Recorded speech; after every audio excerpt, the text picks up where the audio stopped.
Good evening, everyone.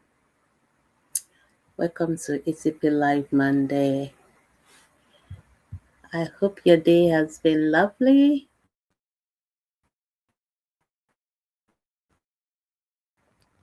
You're welcome, whichever platform on Facebook, YouTube, anywhere you're joining us from. You're welcome, welcome, welcome. And I'm just going to share the videos and pin it to where it should be pinned, and then we can start. Just give me a couple of minutes to do that. Thank you so much for joining us, wherever you're joining from. This on Instagram. See, honey, thank you for joining us. Peggy, welcome. Thank you, everyone, joining us. And I'm just going to share our video and then we can start. How has your day been? I hope you've had a lovely, lovely day. Okay.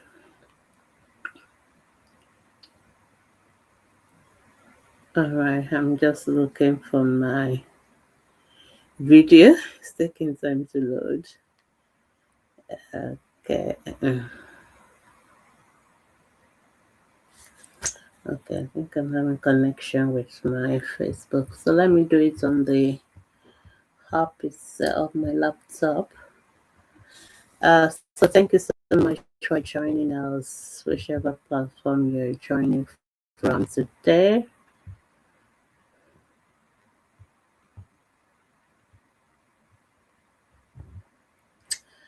So if you're just coming, welcome. I'm just trying to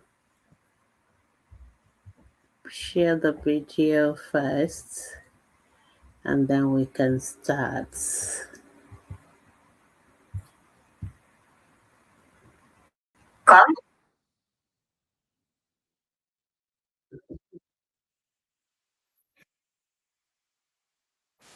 Yeah, okay, sorry. I think I just need to put it on.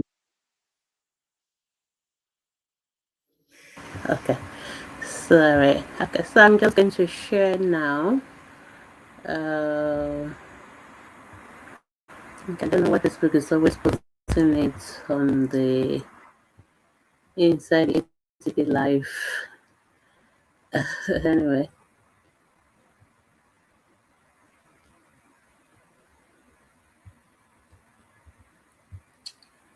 all right. I'm just going to share it.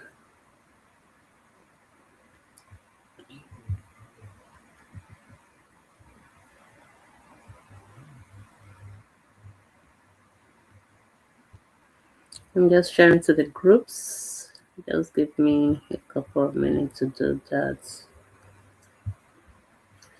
Okay, I think I just use my phone because this Facebook one is so difficult to do.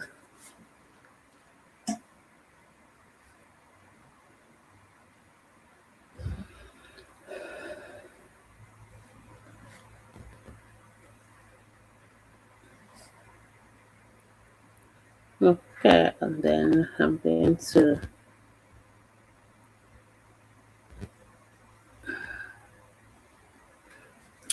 change it to my home name, then I can share it as well. So welcome. If you are there, just let me know you're there. Um,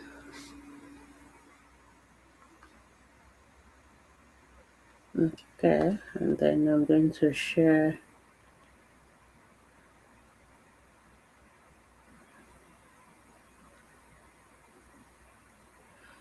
Okay.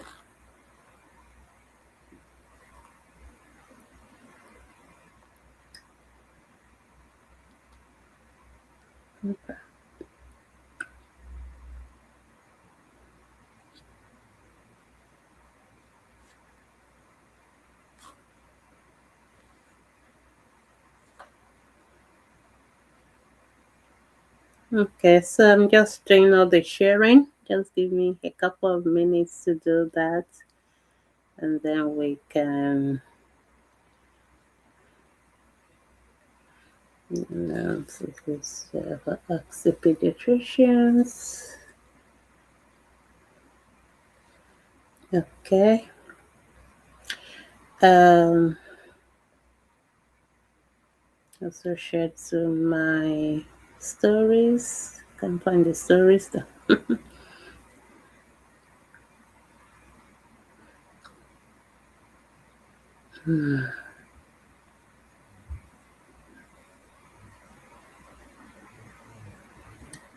Okay, don't seem to find my story. Anyway, that's okay. All right, then let's just try and pin it as well in all the groups so that everybody can see it. So, welcome everyone. Welcome to Atp Live Monday. Those on Instagram, you're welcome as well. Feel free to start dropping questions while I'm just pinning um,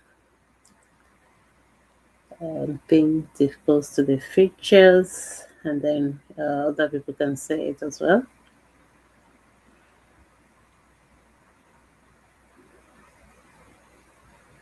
Okay, guess that's it. Okay, and then okay, thank you, super parents, for approving our post. Okay, all right. I guess I've done all the sharing where I think I can do that. Um,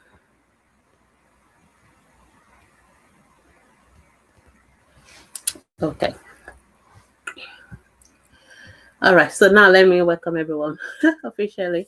So, good evening, everyone, and welcome to ATP Live Monday. I am Demi Salapoide.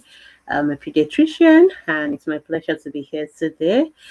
For those who are joining us for the first time, ATP Live Monday is a program brought to you by Ask the Pediatricians Foundation, where you get to ask any questions that has to do with the health of your children from a pediatrician live, and we try to answer them in the next 60 minutes. So thank you so much for joining us, whether you're watching on Facebook, or you're watching on YouTube, or you're watching on Instagram, you're welcome.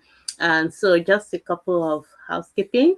You can drop your questions in the comment section, whether on Instagram, YouTube, wherever you're seeing the video, drop your comments directly under the video, and I will see it, I will read it, and I will answer them.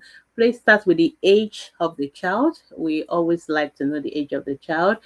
Provide a short summary of your concerns, and then ask very specific questions that you want me to address. Okay, because I can't read your mind. Some people sometimes just drop comments, but they don't ask any questions, and we are not always sure what we are supposed to do with that comment.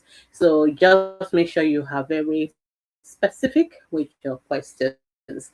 If you're watching in any of the groups, if you're watching in ATP, any of the Facebook group, please just drop your comments in the group.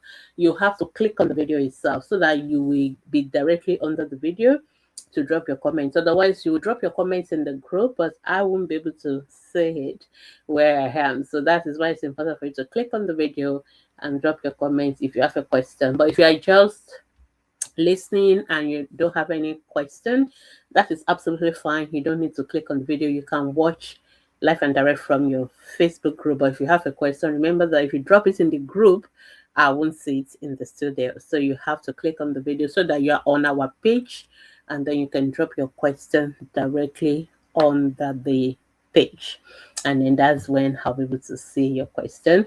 And if you are late joining us, for those who are coming after we've gone off live, because the video will always be available, remember that you can see ask your questions even when the live session is over. All you need to do is to go to Ask the Pediatricians Facebook group. We have a very big Facebook group, and you can ask your questions on our Facebook group from Mondays to Saturdays. So feel free to use that resource. Post your question on our Facebook group. What we promise you is that the answer you always get from ATP is a pediatrician evidence-based answer. It is different from every other Facebook group where people post things. We can trust that whatever you get from ATP, that is a pediatrician's perspective, and that is something you can take to the bank. Okay, so that is our promise to you. But of course, you have to be patient because our professionals may not always be online 24/7. We go to work, and so we answer our questions when we have that breathing space. If a child is very sick, I will recommend you don't post on the group. You go to the hospital and come and see the pediatricians in the hospital, and then we can answer your question. I mean, we can attend to the child. But if it's just a general knowledge information kind of questions, of course you can post in our group, because there's no emergency, there's no urgency. We can always answer your questions. We'll try and answer your question within 24 hours and maximum 72 hours. So feel free to also use our group. And all these videos, they're available. We have a podcast channel. We also have our YouTube channel. You can rewatch all our past videos. You can watch specific videos about specific issues as well on our video, on all our channels.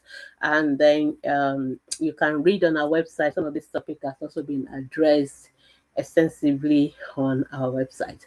So once again, welcome to ATP Live Monday. I'm here for you for the next 60 minutes. Okay, now maybe it's down to 50 minutes now. So feel free to ask your questions. Okay, I think I've just had one question show up on Facebook. Instagram, no question yet, but I can see you. Thank you so much for joining us. But feel free to start to drop your questions so that we can have enough time to address them. Okay, there's this Adam is asking question about shingles. Okay, let me just say that this is a Ask the Pediatrician platform. So please try and ask questions that has to do with children health issues. Unfortunately, I may not be able to address questions that has to do with adult health issues. I like to avoid in my calling. So Adam, I think you must have posted this on our Facebook ATP Family Facebook group. If I remember correctly, I think I've seen this question.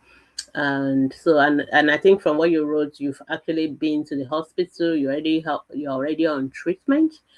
So that's good. So yeah, just continue with what your doctors have already recommended. If you, like I said, if you have any concerns, you can always go back to the doctors for what we call follow up, and then you can always support you. Sorry that I'm not able to go into details with your question. I'm a pediatrician, so I'll rather take questions that has to do with children health issues. But thank you so much for still joining me and for watching the program. So you're welcome.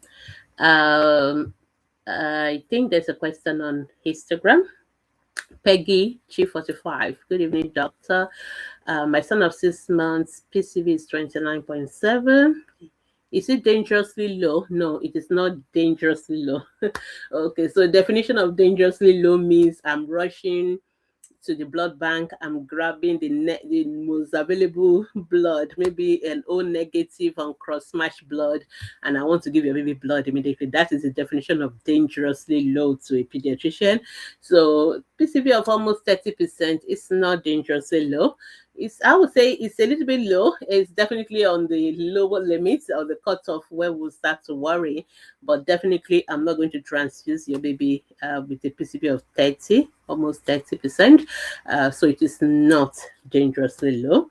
And for a 6-month-old baby, if you've been breastfeeding, so we expect that this baby, sometimes there's also what we call newborn. In that first few months of life, children blood level are so high. They have PCV of 40, 45, thereabout. So it's so high. So the bone marrow kind of and the level of oxygen that the body gets exposed to is so much as well compared to what the baby. So when the baby is in the womb, the body is producing a lot of red blood cells because the baby is a parasite, in quotes, to the mother. So the fetus has a high level of red blood cell because it's trying to steal oxygen from the mother. So the red blood cell mass for newborn babies is so high. So when they are born and then there's so much oxygen, the baby is now using their lungs to breathe. So the bone marrow feel like, oh, we don't need to produce as much red blood cells because we have so much, and now there's so much oxygen. So there's a kind of a suppression of the bone marrow production of red blood cells. So that is why for babies, the red blood cell begin to shrink a little bit. Then they get to the lowest level, and then that will now trigger the bone marrow to start producing more red blood cells. So we kind of expect the red blood cells to drop for babies, but we don't want it obviously dropping below 30. Okay. So if a child is sick, other reasons, their blood can drop. So I don't know what happened to your baby. Obviously, something must have happened for you to have gone to the hospital, for them to have done the PCV. We have conveniently left out that information, but that is actually very important to me. I want to know what happened. Why did you go to the hospital to do a PCV in the first place? So something must have happened. So that can explain why the baby's PCV is low. Did the baby have malaria, or the baby have any illness? The baby had jaundice or any other illness that could have contributed to the red blood cells reducing. So also, baby can have iron deficiency, especially if your baby was born a little bit preterm and they didn't have enough time for you to transfer your iron to them, or you, the mother yourself, you were iron deficient in pregnancy, that your baby may also be iron deficient. So, and I'm happy, I think your doctor may have prescribed iron supplements, which is perfectly okay. So PCV of 30, not dangerously low, but definitely we need to make sure that we figure out what is going on and we address it. And if the baby has iron deficiency, there are ways, there are other things we look at in the full blood counts apart from the PCV, which is what you have told me. So definitely for me, I want to look at the whole full blood count. So that will give me an idea whether this anemia is iron deficiency anemia, or is folic acid deficiency, or is vitamin B12 deficiency anemia, and that would determine the level of the kind of supplements you give. So some people just assume when the baby's PCV is low, we should always give iron. No, sometimes it's not iron we need to give. Sometimes we need to give folic acid. Sometimes we need to give vitamin B12. But of course, I understand iron deficiency is the most common cause of anemia, but that's not the only one. So there are other information we will get from the full blood counts that will help us to know the kind of underlying cause of your baby's low blood level, including even the blood film. So all those ones, I'm sure your doctors will have looked at them. Yeah. So it has an infection. Yeah, the baby has an infection. Some of those germs can cause what we call hemolysis or rapid breakdown of red blood cells, and that can also explain why the PCV is low. But the most important thing that if it is an infection causing the low blood level, once we treat the infection, and the infection is gone, we expect the blood to pick up again. So, and of course, your doctor is also giving you some supplements. I don't know whether they also figure out the baby may have some deficiency, usually iron, vitamin B12, folic acid. Those are the things that can, when they are low, they can cause anemia as well. So, and we can treat all those ones.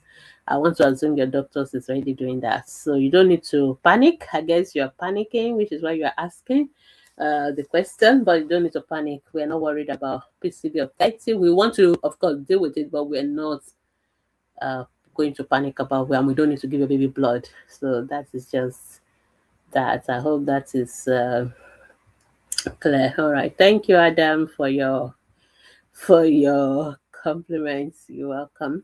All right. So if you have any question, feel free to ask. Feel free to ask more questions. I still have a long time to be here to answer your questions. So while I'm still, I think I'll just talk a little bit more on Peggy's question about anemia, because we do get a lot of questions on that. And there was a time somebody was asking us whether they should just be giving babies iron supplements. We don't recommend that. So you should not just go and buy blood tonic and start giving to babies. And a lot of adults do that. You just buy blood tonic and use. Actually, for children, too much iron can be dangerous for babies. Too much iron can cause damage to organs like the liver, like the kidneys. So we can have iron overload. And when iron is too much, it get deposited in key organs in the body, and actually that can cause a lot of problems. So please don't be tempted to say, I don't want my baby's blood to be short, so let me just go and buy them blood tonic and give. No, don't. Okay, that is number one. Number two, there are many other causes of low blood level in children. So it is not always iron supplement that the baby needs. Sometimes it is vitamin B12, sometimes it's folic acid. So without knowing which one, so if your baby doesn't have iron deficiency and you're giving so much iron, you are going to cause more problems. So please do not give blood tonic in babies, in children, unless we ask you to do it. And even when we ask you to do it, we will tell you the quantity to give. And because most of those blood tonic, the liquid one especially, most of them are actually prepared with adults in mind. Most of the one you easily can see in the stores and all that, they are prepared for adults, actually not children. So the amount of iron in them is incredibly high. So there are other, obviously, there are formulation that are for children. So, and unfortunately, some of our colleagues who are not pediatrician, they just treat children like small adults, and they'll say, okay, instead of 5 or 10 meals they'll give adults, they'll say, okay, give the children 2.5 meals. But that can also still be very high, especially if you are using the adult formulation. So we need to make sure we're giving only the right type, the right kind of formulation of iron supplement, even for babies that really need the iron, and then the quantity has to be prescribed. So iron is something that has to be prescribed. Another thing, we even for us as adults, because iron, most of them, the capsules look red, and so children often mistaken them as sweets. And so children tend to want to drink the iron supplement, or they want to chew the tablet. So you can have what we call iron poisoning, iron overload. So please keep your iron supplements away from children. Some of us mothers are incredibly very careless with our medication. I know you don't think the children are very fast, they're very inquisitive, which are all positive qualities, but it can also land them in trouble a lot. So, and children, especially the under five, they are in also what we call the oromotor phase, where everything they pick up they want to put in their mouth, especially the under the 1 and 2. So we really, really need to pay attention to make sure we don't expose them to things that can cause poison for them. So please keep your medicine locked away. The incredible number of times people will say, oh, my child drank this, my child drank that. Children don't have that capacity. Even some of the kind of the way they do the because even the pharmacists, they are very concerned about it. So the way they make medications, they make it difficult for children to unlock it. So they have what we call child lock kind of a mechanism. So that, you have to kind of twist it a little bit harder for it to open. Though they deliberately do all that again to protect children from opening medication. So when children take medication, most times it's because somebody have been incredibly careless. We have left it where the children can have access to it. Most of the children, for them to be able to get some of those things, they have to climb. So if you don't keep it on a lower stool or lower table, they will not be able to get to it. Or you'll keep it in the fridge and your fridge is locked, they won't be able to get to it. So most of the time, because we take our medication, we just left it on the dining or the living room, and we just left it on the table there, and we are distracted, the TV or social media.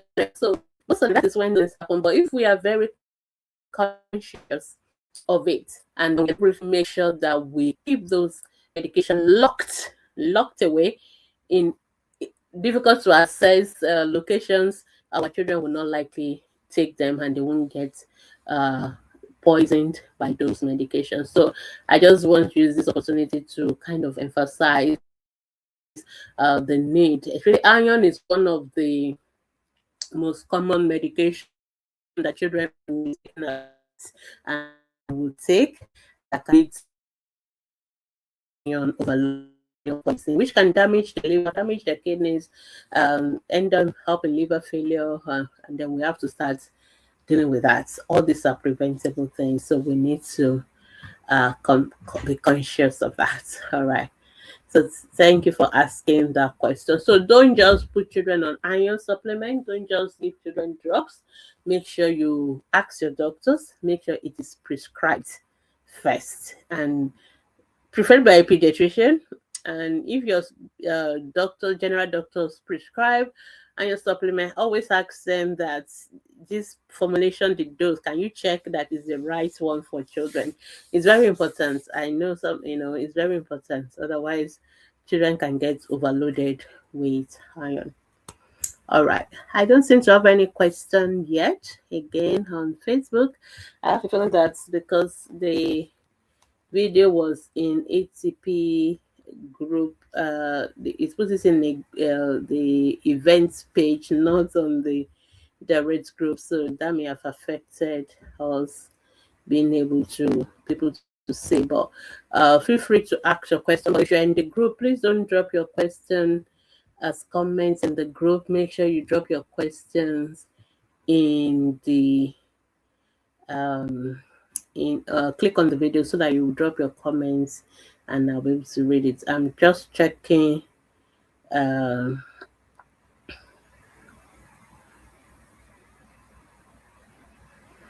just trying to check as well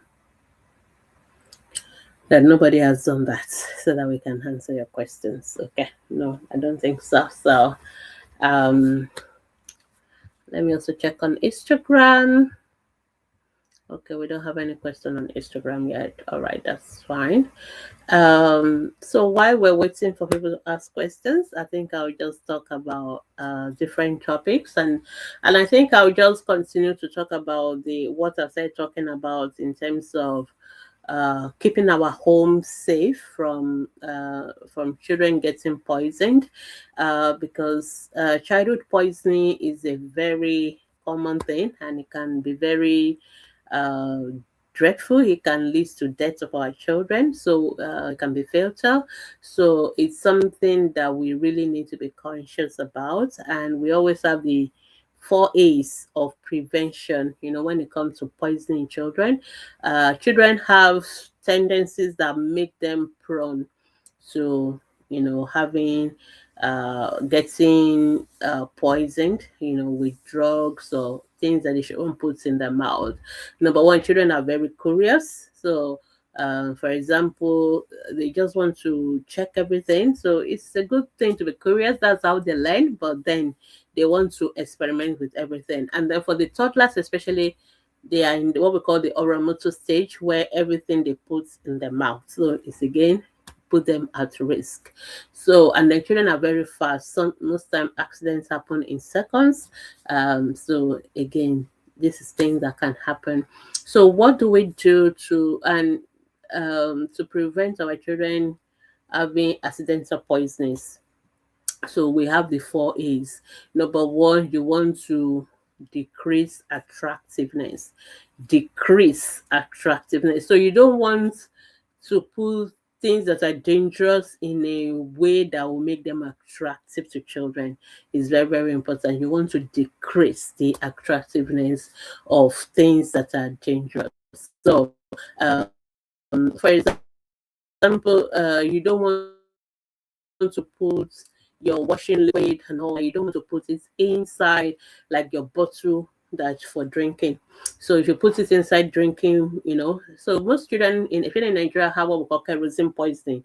And why do children have kerosene poisoning? Because kerosene is colorless. It's just like water or Sprite, And so when you put your kerosene and all that in, and most people that sell kerosene in Nigeria, they have this penchant for putting them in drink bottles. So they put them in Coke bottles, in the Ever water bottle, in Sprite bottle. So children are naturally attracted that, oh, that's drink, that's a juice.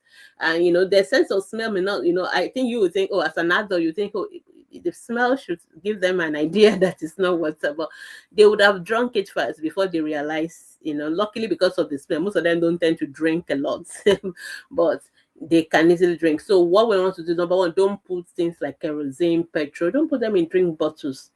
And then, so that's the first thing. You want to decrease the attractiveness.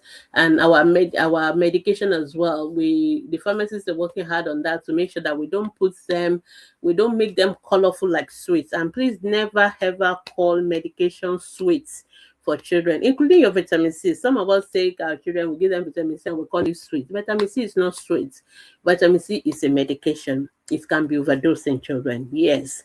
So don't ever call any medication sweet to children. So to prevent accidental poisoning, we want to decrease attractiveness of those medications. Number two, we want to decrease availability. We want to make sure it is not available. We really need to be conscious of this. I find that that's actually the number one reason why most of this accidental poisoning happens, because they are readily available to the children. So when once we have medication in our hands as parents, we need to be conscious of it. We need to always know where it's going. You can't just take your paracetamol and leave the remaining sachet on the table, and you're on the chair. We're tired. I understand. We know we just want to relax and all that, but you need to make sure that children don't have sex. There's something we always write on every package of medication. We say keep medicine out of reach of children.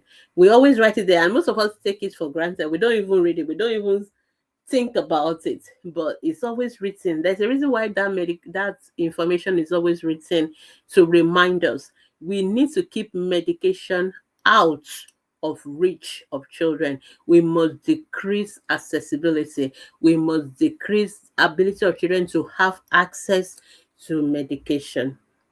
Okay, so we need to lock them up. Put them in your fridge that is not accessible, maybe a one that you can lock, or put them in the cupboards, all those kitchen cupboards that are very high up, or in your wardrobe that are high up, places where children will not likely look for them, or have a medicine cabinet like your first aid box. Keep your medication inside and lock it up. Okay, we must decrease the accessibility of children to medication, and also decrease availability. Availability means that if you don't need the medication, throw it away. Okay, if you have used most of the time when we give our children medication, there's always a leftover after the 7 days and all that, or 5 days. Just go and throw it away. Don't keep leaving it open and available. The more, if you don't have anything that you don't need in your house, the chances of somebody, of a child going for it or getting poisoned on it is going to be very low. So throw away things that you don't need. Decrease accessibility, decrease availability. And of course, the last thing is that we increase awareness. This is what I'm doing right now.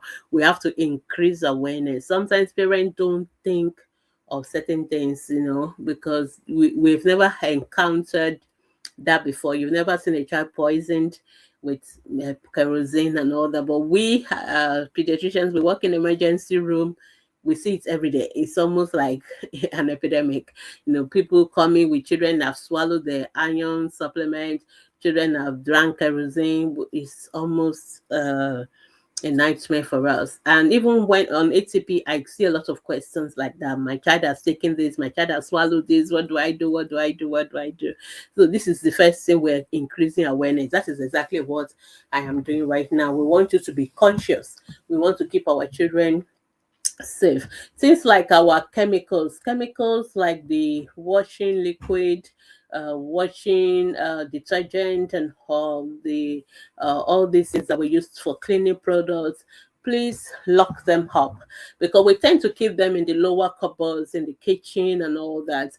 And most of the time we don't lock them. So again, that is risky, because sometimes our children just wander into the kitchen. They may be there when you've gone to answer a phone call, and these things happen in a minute, in seconds. So please lock them up so that the children will not have access to them. That's another thing we need to be aware of, because it's not only drugs or medication that children can overdose on. So sometimes it could just be things like our washing liquid, detergent, and all that. So we really also need to keep those ones again locked up and away from children having access to them. Okay, so I think those are the 4 A's that when it comes to accidental poisoning children, things we can do. If you have toddlers, and if you have even 6, 7 years old, sometimes you have to be mindful. You have to be conscious about keeping your house child safe. At that time it's not your house, it is the children's house. So you have to be conscious of how do I keep them safe? Things that you don't think of as adults, but when you have children, you have to think about that. Then finally, if an accidental ingestion has happened, the child has swallowed something, what do we do? Before I tell you what to do, the first thing I want to do is to correct what you should not do. A lot of parents, when children have swallowed maybe kerosene or swallows drugs, we try to induce vomiting. So we try to give them something that will make the children vomit it out. Actually, that is actually dangerous. It's really for certain things. Especially if a child has swallowed or ingested hydrocarbon like kerosene, like petrol, trying to force the children to vomit is actually dangerous, because the children can now have what we call aspiration, where they inhale parts of those kerosene, because those are very volatile liquid. It can go into the lungs, and when it gets into the lungs, it can cause what we call lipoid pneumonia. It can cause a lot of damage in the lungs, and actually that is what sometimes kill our children. It is that pneumonia. It is because that then we need to start taking the child to the hospital, to the ICU. We need to support respiration, but the one in the tummy most likely will get absorbed into the body, and then we can. And most of the time, like I said, children don't tend to drink a lot, so it may not even do so much harm. And there are other ways by which we can get rid of them. We can use uh, black charcoal and all that. There are ways, but we try not to induce vomiting. When a children has swallowed something, try not to induce vomiting in children. It's really for if they drank like kerosene or uh, they drank kerosene or petrol, or those kind of volatile hydrocarbon liquid. So if the child has ingested something accidentally, the best thing to do is to go to the hospital straight away and take with you a bottle or a container of what the child has ingested, because most of the time when you come to us in the emergency room, sometimes parents don't even know the name of what the child has ingested. They don't have any idea. But we have what we call the poison control center, which the doctors will have to call and tell them this is what the child ingested. And then the poison control center will give us advice, or this is what you do for this particular ingestion. This is what you do. So we always need to know what the child has taken. We also need to know, if possible, the quantity. We can estimate. You don't always have to be 100% accurate, but we can estimate. For example, if the bottle was half full and now it is quarter full, so we know that the child has drank maybe a quarter of the liquid, depending on the volume quantity, of the container. So go with the container, so that will tell us the name. That will also give us an idea of how much of it the child has taken, and then the doctors will do. So there are things we can do within the first 1 hour. Most of the what we call recovery method of getting the poison out, because in that first 1 hour, most of it is still in the stomach. It has not been absorbed into the body. That is our golden hour. That's the time for us to retrieve what has been swallowed. Okay, and we can do that through many methods. We can do it a lot of methods. I won't bother you with that, but that is for us to do in the hospital, not for you to do at home. So your best bet is to take the children to the hospital within the first hour, so that the emergency room, they will quickly do their recovery and observe the child and then tell you what to do. Unfortunately, most parents don't do that. They just watch, and then they'll be asking the questions 3 hours later, 6 hours later. The window of opportunity has gone. So most of the time, what we can do after that is what we call supportive management. We just support the body system. We just watch out. Most time the children just kind of go through it and nothing happened. We are happy, but sometimes they can have complications. They can have organ failure, kidney failure, liver failure, and we have to manage this one. We will now deal with. And most of the time, it's supportive management and supportive management. But if you go within the first 1 hour, our chances of taking out what the child has ingested is much, much higher. So we prefer you come to us as quickly as possible once the child has ingested anything accidentally. Okay, so that is the secondary prevention. So primary prevention is we don't want the child ingesting anything at all. We want the child not to swallow anything. So decrease availability, decrease accessibility, decrease attractiveness. Be very conscious, be very aware of all the dangerous things in your house, all those chemicals, anything liquid, anything chemical, apart from water, can be dangerous. And all the drugs in your house, you have to be conscious of them. Throw them away if you don't need them anymore. Keep them locked away and make sure they are not easily reachable by the children. Don't just take medicine and leave it hanging on, just leave them anyhow. You must always lock them away. Even all your washing liquid detergent, lock them away. So you must do all that. But if, even when we're at our best, sometimes some children can just see, do other things. So what you need to do is to bring them to us. If a child has taken something, you are not sure what they've taken, you are not sure how much they've taken. If you have a container of it with them, around them, take it with you and the child to the hospital. If you don't, just go to the hospital.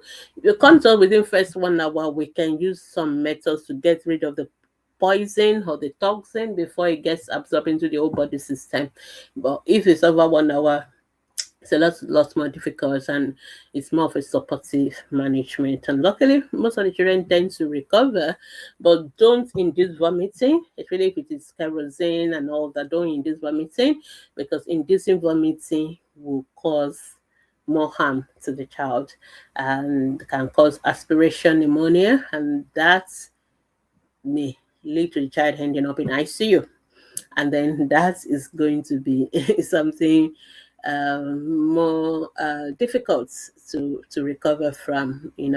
So let's just be mindful of that. So I hope I've been able to. This is something we've talked about before, but today I just said that since I'm not having so many questions, I will just address it again and again. It's very, very important for us to be mindful of our children, and mindful of keeping our house safe. Okay, I think my screen is frozen, kind of. Wait for it to recover.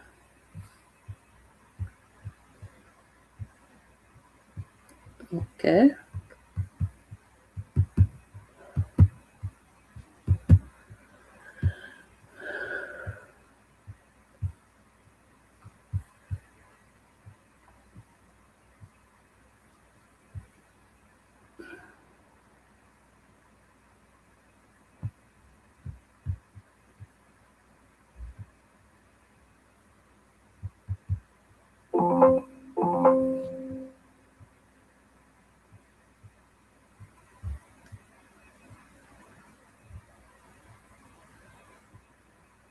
Okay, I don't know what's going on my screen, but it's kind of frozen and I can't seem to recover it. All right, okay.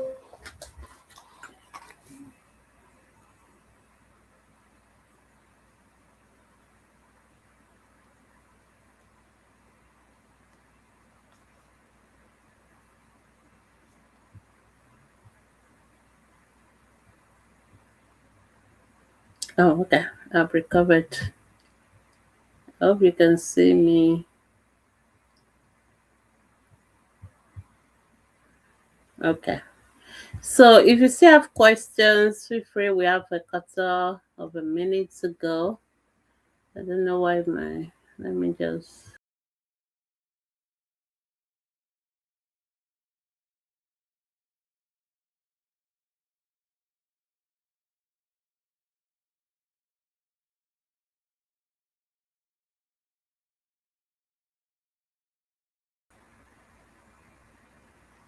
Okay.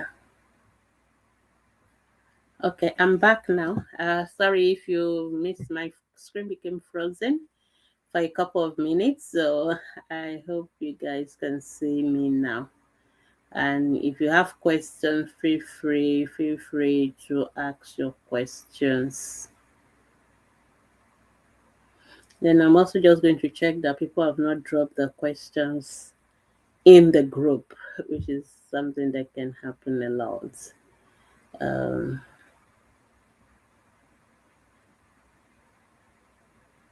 because I won't be able to see the questions on my page.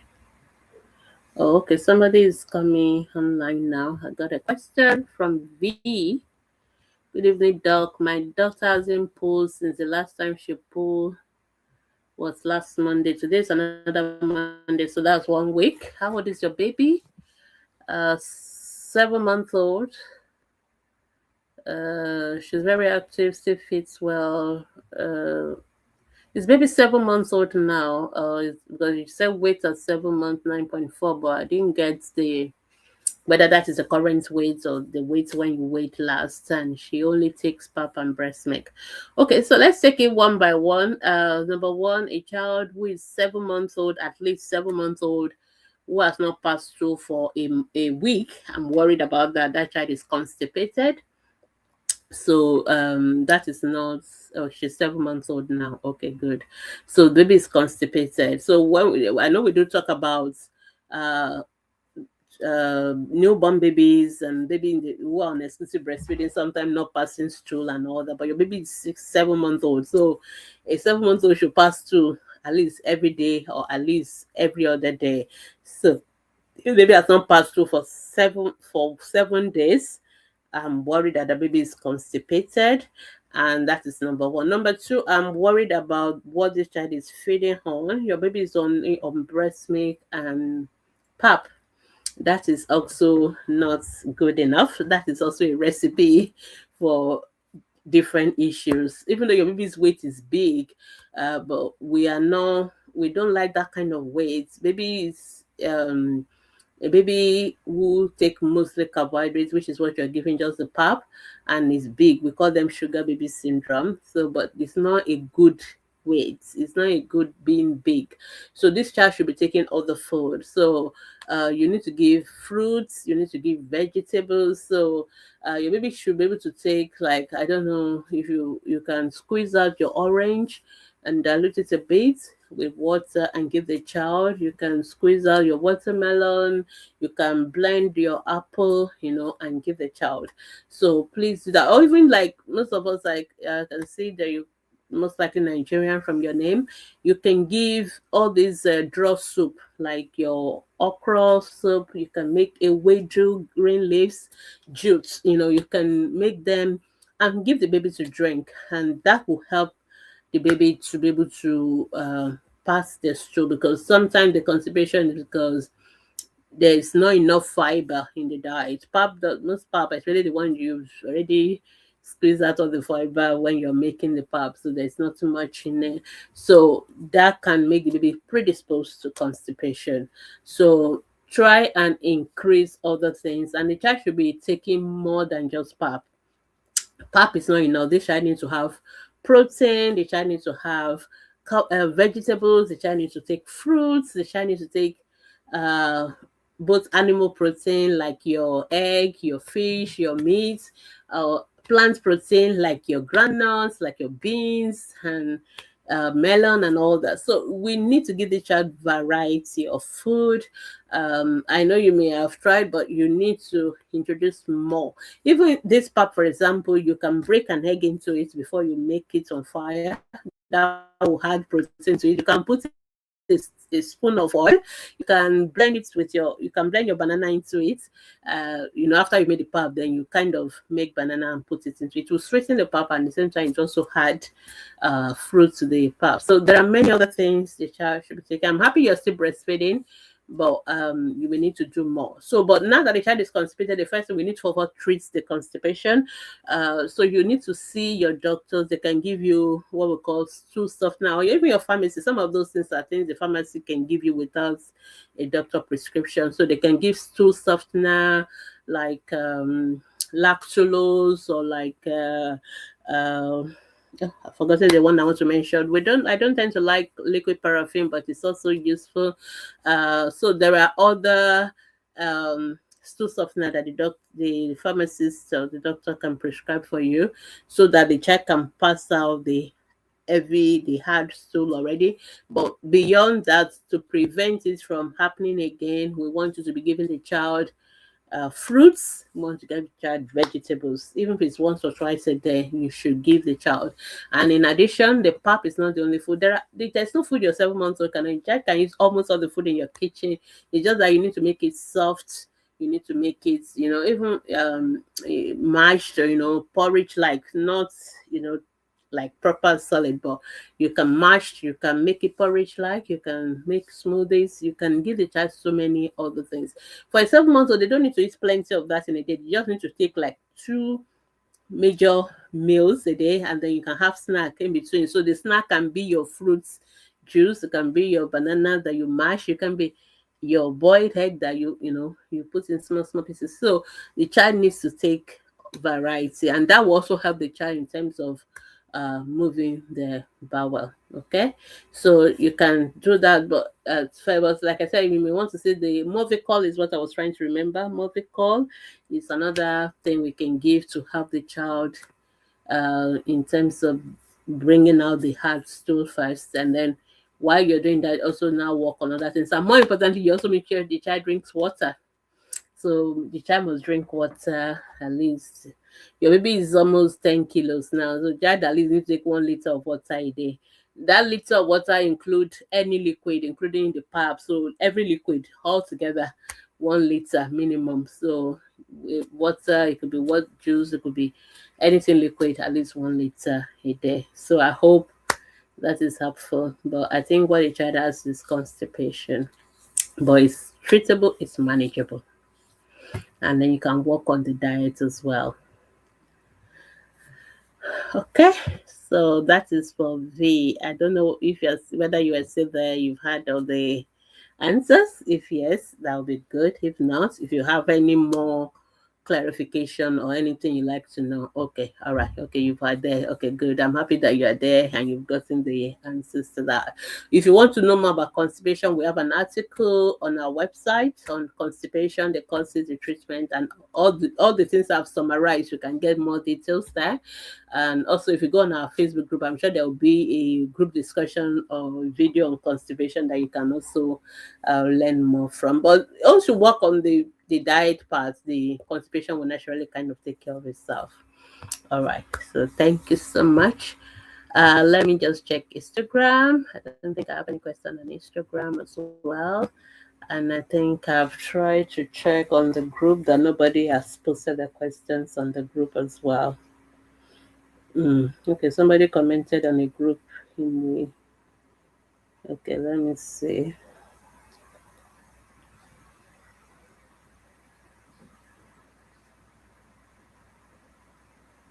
Okay, I think somebody must have dropped a comment in the group. Let me see, open it. It's not opening.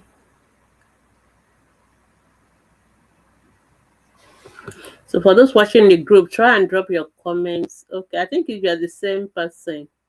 Okay, I think you are the same person as Brave Flower. Nice. Okay, I think you're the same person. Okay, I've answered your question now. Okay, I guess you drop it first on our group, but now you've posted it directly. Okay, so yes, it's the same question, so I don't need to go over it again. Okay. All right. Okay, so I think I'll be saying my goodbye. Just about 7 more minutes to go.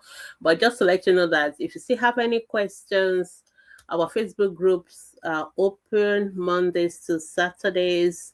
Feel free to go there, ask your questions, be patient with us, and we will answer them. For anything urgent, for anything emergencies, please come and meet us in the hospital.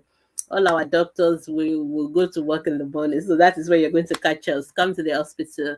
But if it's just like all this kind of questions, information, you want to learn more about anything in particular, feel free to post that on our group and we'll answer them.